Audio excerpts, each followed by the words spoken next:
The ocean is the mother of all life on Earth. It's the life support system of the planet, containing up to 80% of the Earth's living organisms. We often think of the huge rainforests as being the lungs of our planet, but it's actually the oceans. Marine plants supply around 70% of the world's oxygen.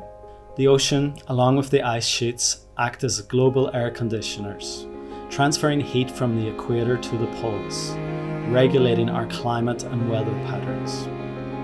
With less than 5% of the oceans having been explored, there is so much we don't understand about them. We need to respect our oceans and protect them as if our very lives depend on it. Because they do. I'm from Belfast, Northern Ireland. When I was growing up, we were going through kind of a war zone at the time. My aunt's sister won the Nobel Peace Prize and my father was one of the heads of the civil rights movement, so it was very natural for me to become an activist. I started working in advertising and I was quite disillusioned with my work. Often I'd be working on big brands that I just don't agree with their principles. After some time I went traveling, ended up in India learning yoga and meditation, but it was there that I kind of discovered that it's not advertising's fault. Advertising really is just consumer behavior psychology, and we can use that to do good. So I decided to get back into advertising, but to start to more focus on social and environmental issues.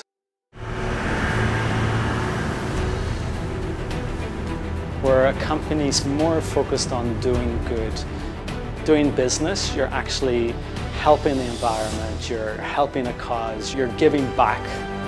That kind of philosophy is what we're trying to push as Image Mill.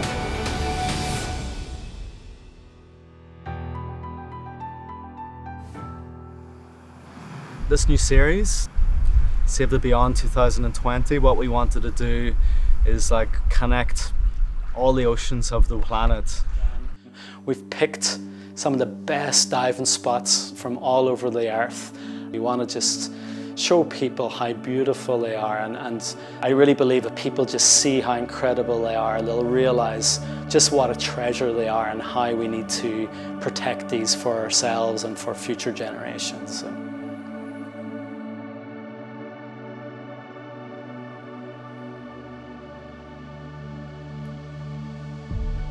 Wow, where are you? Great background. Tell us a little bit about how you got to this area.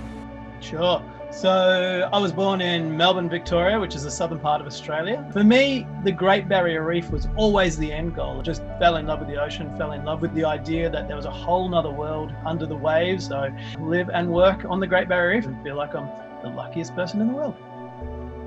I liken a coral reef ecosystem to a game of Jenga. They're all interconnected. With every coral bleaching event, what we're losing is the most vulnerable corals and reefs. So the Great Barrier Reef Legacy has launched a project called the Living Coral Biobank Project. We're aiming to collect all living species of corals on the planet and keep them in a special holding facility here in Australia.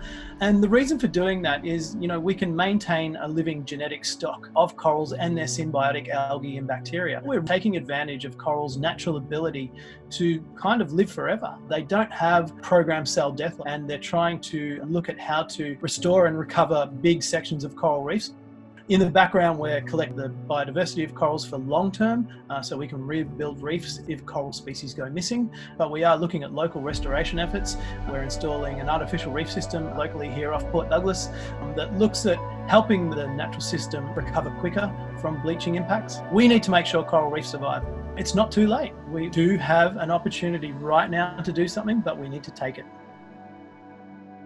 So when I saw the Great Barrier Reef on the watch dial, Dean came straight to mind. Last year on the boat, Dean came along as our underwater cameraman. I was really surprised to hear about his PhD in reef management and his environmental projects he's working on. So Ben has a unique story of a man who risks everything to explore the outer edges of our ocean. A world record holder, deep sea diver, whose mission is to bring these unexplored areas to the world.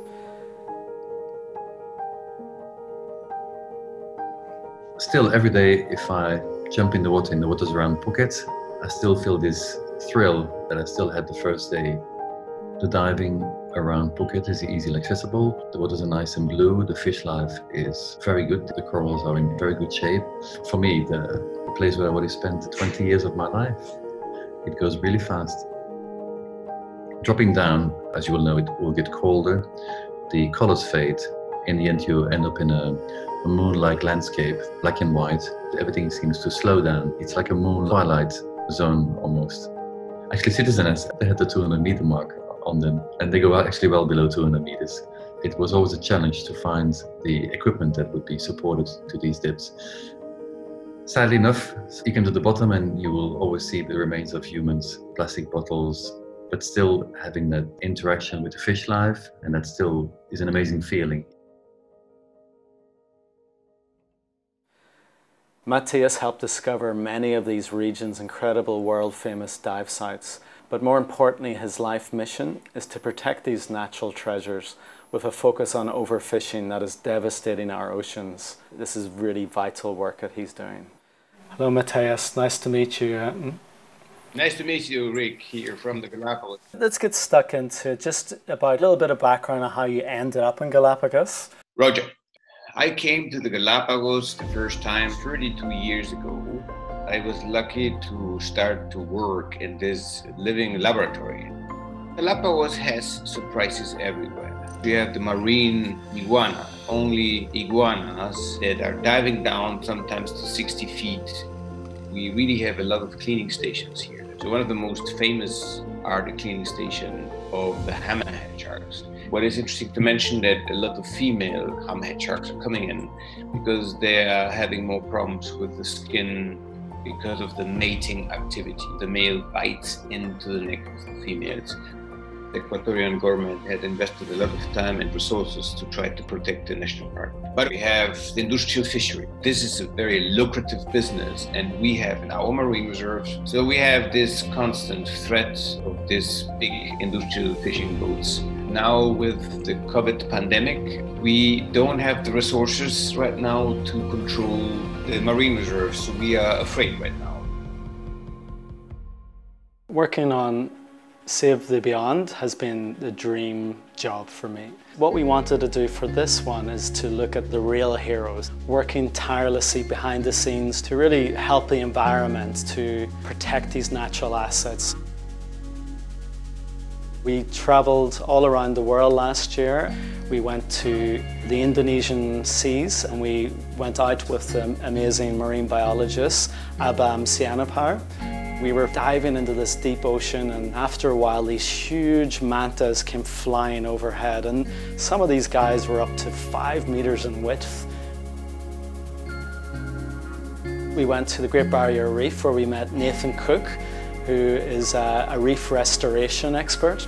What struck me most was how devastated the Great Barrier Reef has become. We literally couldn't find a big patch that wasn't impacted by coral bleaching. Also, we met Charlie Vernon. He discovered and named up to 20% of all the known corals in the world. His love and his passion for coral is just, it's so inspiring. And Greg Asner, he has made an aeroplane that's kitted out with lasers and all sorts of technology, and he can literally film over a rainforest and map it in 3D real time. Last but not least, we met Eric Larson. Eric brought us up to the top of a mountain in Colorado and gave us some intensive polar training. We were trying to film at -20 degrees, snow up to our knees, and Eric just glides through it effortlessly. And to cap it all off, we went to Antarctica. While we were in Antarctica, there was over 20 degrees, the hottest temperature ever recorded. The lands and the continents are all separate, but the ocean just brings everything together.